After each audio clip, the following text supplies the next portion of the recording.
In this video, we're going to be talking about the anatomy of the rotator cuff. I'm going to show you the origin and insertion of these muscles. Then we're going to take this knowledge, I'm going to give you some specific things you can do in the gym to really strengthen and stabilize the shoulder joint.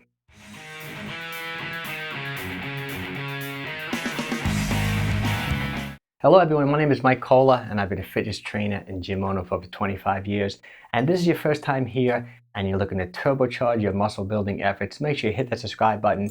I put out videos like this every single week. Okay, let's get right to it. Let's talk about the anatomy of the rotator cuff. Just understanding some basic anatomy is really going to help you so much in developing your body. You're going to be leaps and bounds more knowledgeable than all the other people around you training in the gym. Okay, let's talk about the four primary muscles that consist of the rotator cuff. One is called Infraspinatus, one is called Teres Minor, the other is called Subscapularis, and the final one is called Supraspinatus. And now these muscles attach the body along the scapula and the humerus. Let's go over a couple of key points on the scapula so you know where they attach. So this is the inferior angle, this is the superior angle, this is the spine of the scapula, this is the acromion, and in front here, this is the clavicle. This is called the AC joint. This is the humerus, okay?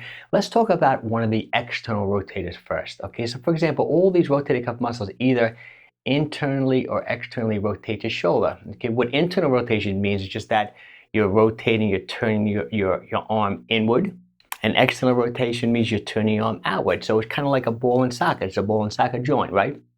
So infraspinatus is actually an external rotator of the arm. For example, if you're holding one of those bands and you're externally rotating and there's tension coming from the opposite direction, this muscle is shortening and contracting. Okay, and that would be a great exercise actually to strengthen the infraspinatus. Let's talk about where it attaches. It attaches to the medial border of your scapula. It runs all along the scapula, and then it attaches to the humerus. Okay, now this is actually a fan-shaped muscle, meaning it's really wide here and it goes to a very small point. So for example, if you did all of your external rotation work, say with a band with your arm tucked into your side, you really wouldn't be emphasizing all the different fibers along this whole medial border. So this is a big takeaway from this video right here. You want to do your external rotation at different angles. You want to do some close, some here, and some even wide on top to hit those lower fibers. I'm going to link up a video I did on specific rotator cuff training with the band, some traditional type things with some mobility movement type work. Check it out, I think you'll really like it. Okay, now the other external rotator of the rotator cuff is called Teres Minor. Now Teres Minor is a smaller muscle. It kind of just attaches to this part of the scapula here, and it attaches right below the infraspinatus on the humerus. Also an external rotator of the shoulder. Small muscle, but obviously important, right? Okay, now let's go to the front of the skeleton here.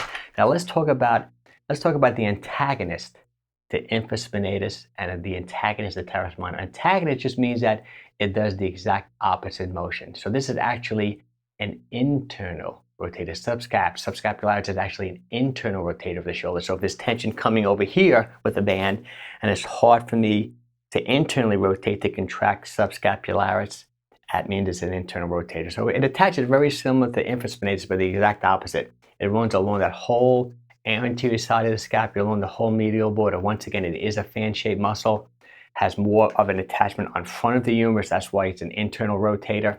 Same thing, same concept here.